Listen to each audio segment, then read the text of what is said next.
বর্ণাঢ্য আয়োজনের মধ্যে দিয়ে পটুয়াখালী রাঙাবালিতে বাংলাদেশ জাতীয়তাবাদী যুবদলের ৪৭তম প্রতিষ্ঠা বার্ষিকী উদযাপিত হয়েছে। এই উপলক্ষে মঙ্গলবার সকালে উপজেলা সদরের দলীয় কার্যালয়ে জাতীয় ও দলীয় পতাকা উত্তোলনের মধ্যে দিয়ে অনুষ্ঠানের সূচনা করা হয়। পরে এক বর্ণাঢ্য শোভাযাত্রা বের করা হয়।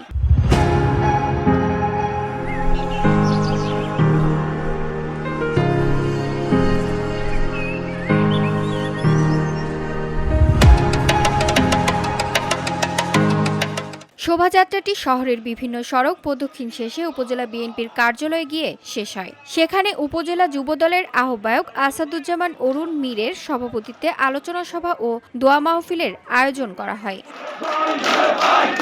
অনুষ্ঠানে উপজেলা যুবদল সহ অঙ্গ ও সহযোগী সংগঠনের বিভিন্ন স্তরের নেতাকর্মীরা উপস্থিত ছিলেন। VOD Bangla news desk.